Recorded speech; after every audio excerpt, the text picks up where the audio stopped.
Bonjour, c'est Jeannette Carouna pour les 5 minutes d'amour de votre journée A6A. Est-ce qu'il est possible de rendre notre entourage heureux et comment le faire? Puisque nous sommes des belles âmes et donc l'amour est notre socle de vie en général, mais même pour les gens les plus méchants, un socle de vie qui est l'amour pour les gens qui leur sont chers, qui que ce soit. Et donc, est-ce qu'on a la possibilité, on a envie que ces gens soient heureux, mais est-ce qu'on en a la possibilité personnellement d'influencer ce bonheur pour les gens? Donc, il faut se rappeler une chose, c'est que, autour de nous, on est entouré de soi-même. Et donc, de notre ressenti, les situations des personnes en face de nous vont être influencées. En fait, autour de nous sont des petits bouts de nous qui représentent, chaque personne représente une entité vivante de ce qui est en nous.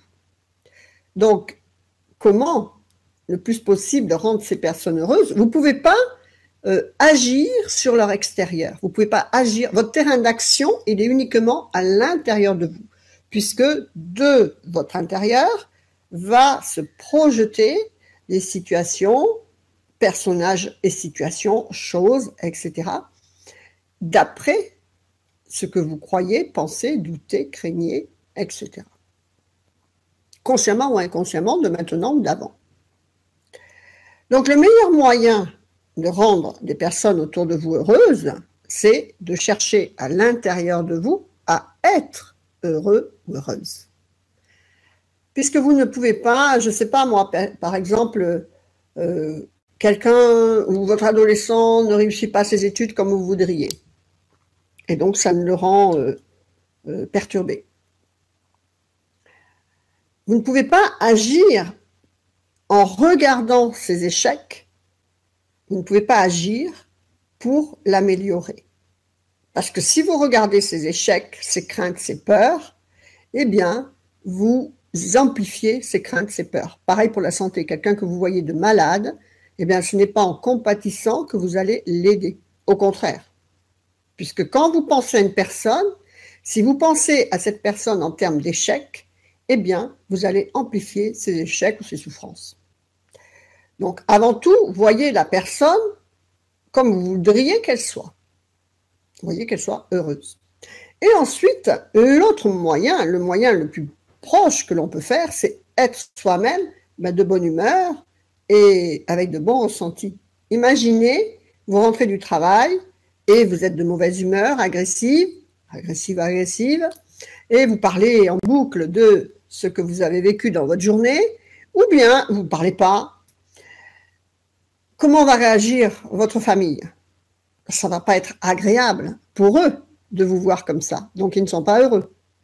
Par contre, si vous rentrez, vous prenez une petite douche, vous changez, vous faites un sourire, un bisou à tout le monde, vous vous recentrez dans votre énergie du foyer et vous préparez un bon repas, vous mettez de la bonne humeur, une musique, un film, quelque chose, que tout le monde puisse participer. Et donc là, vous allez voir que les gens autour de vous sont contents, tout simplement. Donc, c'est deux choses. Voyez les gens comme vous voudriez qu'ils soient, et non pas comme vous pensez qu'ils sont, en échec ou en mauvaise santé, parce que vous reconduisez cette chose-là. Il vaut mieux ne pas penser, ne pas parler d'une personne, que de parler d'une personne en disant « Oh, le pauvre, il est malade, il souffre, etc. » Il vaut mieux ne pas y penser, ne pas en parler, que de parler comme ça. Et la deuxième chose est de vous centrer, vous, sur la bonne humeur, des bonnes petites actions. Par exemple, votre adolescent qui ne réussit pas, qui est toujours en échec, si vous ruminez vos mal-être au travail, vous amplifiez ce résultat pour lui. D'accord? Vous, à votre travail, réalisez les bons côtés, le bon collègue ou la bonne recherche d'autres emplois, avancez dans une positivité et vous verrez que votre adolescent, il avancera de la même façon dans une positivité au niveau de ses notes, de ses devoirs, de ses réussites, etc. Utilisez tout votre extérieur comme un baromètre de ce qui est à l'intérieur de vos ressentis et de vos propres situations de vie. Étudiez les messages de la vie autour de vous. C'était les 5 minutes d'amour de votre journée. Faites vivre l'amour, la joie, le sourire et la lumière dans votre cœur et dans votre maison, et vous verrez que vous amplifierez le bonheur pour vous et le bonheur de tout votre entourage.